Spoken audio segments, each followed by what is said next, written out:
Доброго здоровьячка, хунту и хунтуберы. Мы из Украины. Сегодня попробуем подбить итоги недели на геополитических полярностях. Давно не брались за эти темы. Но сначала я приношу свои извинения за паузы в работе каналов Пенса. Сейчас я анонсирую ролик на 24 UA про то, как именно и почему Россия развалится. И почему не нужно особо на это надеяться, с одной стороны. А с другой надо быть готовым к этому. Нерегулярность выходов роликов на каналах Пенса связана с двумя проблемами. Во-первых, я пока так и не закончил тот курс лечения, который начал еще в апреле. Отсюда большие тормоза в работе, еще минимум 2-3 недели, а потом приходить в себя. Во-вторых, ввязавшись в поиск Бусика, выяснилось, что вопросов в этом занятии куда больше, чем готовых ответов. Собрать донаты в нужном количестве – это только первая ступенечка в поиске и реализации задуманного. У меня уже неделю голова кипит, как чан в ресторане в обеденный перерыв. Люди, которые этим занимаются на постоянной основе, просто герои. Я быстро не смогу описать весь ворох вопросов, которыми приходится сейчас заниматься, но самое важное – это расстояние, границы, разность юридических подходов, разность валют и налогов, а еще занятость всех, кого ты пытаешься привлечь к этому делу. Все либо работают, либо волонтерят, либо на нуле. Никто не сидит ровно и не ждет твоих звонков с готовыми ответами на все твои вопросы. И это не просто изматывает, это вытягивает из тебя все силы, все нервы, все время, весь запал. И если бы это не нужно было для наших хлопцев, которым гораздо тяжелее, чем мне, я бы ни за что в это все не ввязался бы. Так что выбор был сделан за меня, мне остается только тянуть это задание, чтобы вытянуть и сделать потом отчетный ролик об этом. А у хлопцев будет конек и возможность мобильно передвигаться и делать московитам нервы. Так что игра стоит свеч, но вызывает перебои в работе. Как видите, на этой неделе роликов совсем мало. Просто не хватает времени и сил на эту работу. Как только мы решим большую часть вопросов, будем нагонять ритм. Рассказывать есть о чем. Чего было интересного за эту неделю? За поребриком радостная новость. Оказывается, весь ассортимент IKEA можно покупать прямо на фабриках, которые ранее производили эти товары под заказ шведов. Импортозамещение такое занимательное. Об авторских правах, наверное, говорить глупо, да? IKEA придумает и будет выпускать новые линейки товаров. А вот московские фабрики... А где же там мы это уже видели?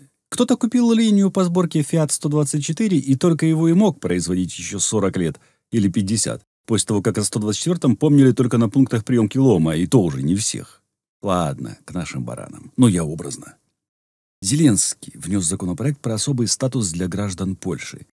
Интермариум звучит, конечно, вкусно. Но нужно ли это самим полякам? Вопрос. Как и готовы ли они на сближение, а главное, на каких условиях? И проглотим ли мы их условия? Тоже тот еще вопрос. Продолжился вой на здешних болотах. Отмывали Ермака всей стаей, да так, что чуть все не залезали. А напомните мне, весь этот хор, который сейчас в единодушном порыве порицает американку Спарц, посмевшую усомниться в святости нашего самого непорочно избранного, исполнил ли он арию на высказывания Киссинджера и прочие братья? Или мне кажется? Путин тем временем начал раздачу российского гражданства всем украинцам, кто не успеет увернуться. Мальчик, с феноменальной памятью, для тех, кто помнит анекдот. Типа очередной жест доброй воли? Скорее, последней воли. Судорожный рывок в попытке достичь истинных целей войны. Борьба с депопуляцией и терка азиатским креном внутри своей же империи. В общем, что бы ни было дальше, а целей достичь не выйдет, Володенька. Вот совсем. Так что будет и депопуляция русского человека, и крен в Центральную Азию популяционной в азиатчину ментально.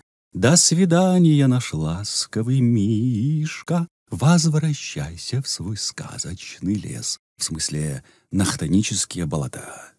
Ожидаемое всеми на 15 июля воссоздание русского государства в виде РФ и Блубастана и оккупированных кусков Украины от имени Вик Федоровича не сыграло.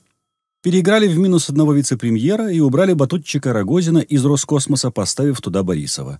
Первый — это перец, которого регулярно обламывал Илон Маск, а второй — это тот перец, который подготовил российскую армию ко вторжению в Украину, вооружил по последнему слову импортозамещения, аналогов нет, вундервафельно и фубельно статистику потерянного на сегодня московитского железа, думаю, приводить нет смысла.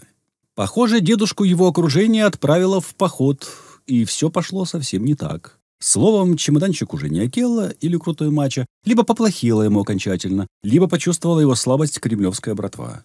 Не из-за этого ли множатся придворные сплетни про преемника Патрушева и дочку Катю на царство? Типа у папы со здоровьем совсем плохо. Позорный и пустой экстренный созыв обеих палат обсудить песни Рогозина выглядит полным обвалом Кремля. Что, уже начался закат режима? Или мне попозже подойти? Сильно, однако, переговаривались в среду с ООН, тюрками и московитами. Значится, чтобы тюрки досматривали суда, идущие в Украину за зерном, дабы не везли они сюрпризы от НАТО. Причем у разных спикеров то ли проверяться суда будут по пути к нам, то ли от нас, то ли соглашение может быть подписано, а может и не быть. На этой неделе, так что дождемся финальной его версии. Потому что Авдила Каменная сильно переживает. А я вот сильно переживаю, что всякая муть плавучая в Крым из разных Сирий и прочих гондурасов мира идет без всякого досмотра. Чё так-то как-то несимметрично-то, а?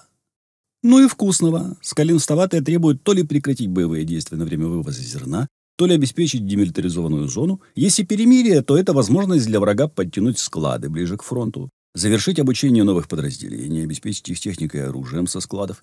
Наши крысеныши подозрительно затихли, как бы чего действительно не договорились, пока старшие по Иранам шастают.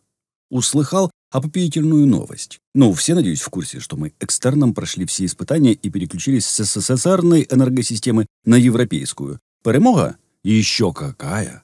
Але є одне але. Помните ту такую шуструю фирмульку, которая аккурат образовалась под слова лукавого Геруса о необходимости закупки электроэнергии от Бульбингмюррера? Ну, та, которая с офшорами из одной персидской заливной страны и еще злыми языками связывалась прочными узами с одним главой одной очень цветастой фракции в Раде. Так вот она? Да-да, мои смышленые. Именно она получила право на экспорт электроэнергии в ЕС. Ну, или стала трейдером, от этого суть двухходовки не меняется. Отчего уже европейцы немного подвздохнули, и пришлось фирмульку конфузливо запихивать обратно в карман. Думаю, это не последний раз она еще всплывает в самых неожиданно денежных местах. Не на часе, кажется. Вина? А кому очень даже в масть, что не шестерка, все козырное. Напоминаю, даже радикальное крыло изоляционистов-трампистов немного прифигело в лице Виктории Спарц. Громко так прифигело. А еще больше от того цунами сливных черноротых бачков, за веревочки которых дернули неведомо где. Но мы же догадываемся. И полилось. О чем мне это говорит? Что кто-то вконец потерял нюх и страх. Впрочем, они его и не искали. Штаты решили учить наших пилотов на F-15-16. Ну, об этом давно уже шептались. Может, и уже идет. Кто ж будет вскрывать карты раньше времени? Точно так же читал, что наши мешководы в Португалии осваивали немецкие панцирники. Может, тоже врут для запугивания врага. Но лучше бы не врали. Все равно страх мяса там ничего не значит, а генералам пофиг, они боятся совсем другого. И свежачка. Глава ЦРУ Бернс нанес визит в Армению. Армению, которая вынужденно дрейфует в фарватере Москвы во всем и везде, включая голосование в ООН. А Бернс не принадлежит к симпатикам Украины в составе нынешнего правительства и скорее склоняется к теории раздела сфер влияния. Что из этого выгорит, не совсем пока понятно. Вроде уже и не тайная политика, но и до появления американских баз тоже рановато. Хотя тот же Бернс был за неделю до 24-го в Киеве и очень настоятельно просил подумать за... Ну, у нас же шашлыки, первостепенное. И инвест-климат с дорогами. Чтоб не было паники. Ага. Так что смотрим внимательно, куда это и зачем. Там много моментов. Отрезание Москве Закавказья, а там и до отсыхания от Центральной Азии разок скальпелем махнуть. Хотя отрезать сейчас наш сварится Китаю, а это тоже не нужно. Там в колоде и иранский газ на границе, который Москве нафиг не сдался на европейском рынке, да и тюркам с азербайджанцами. У первых труба и газ, у вторых газ для трубы. Там еще и тюркам надо бы фески потуже натянуть, а то слишком ощутили себя региональными гегемонами с инфляцией под 100% годовых, если не больше. А может, ничего и не выгорит. Потому поехал Бернс, а не кто повыше рангом. Ждем на посмотреть. Слава Україні! Слава ЗСУ! Ставайте донаторами Пенса, підпишіться і передивіться ролик на другому каналі 24UA Pence. Зробіть і тут, і там червону пімпочку сіренькою, потім тицніть дзвоника, виберіть всі нагадування, бо більшу частину доходів каналів Пенс відправляє на перемогу. Тож це і буде ваш вклад в перемогу України.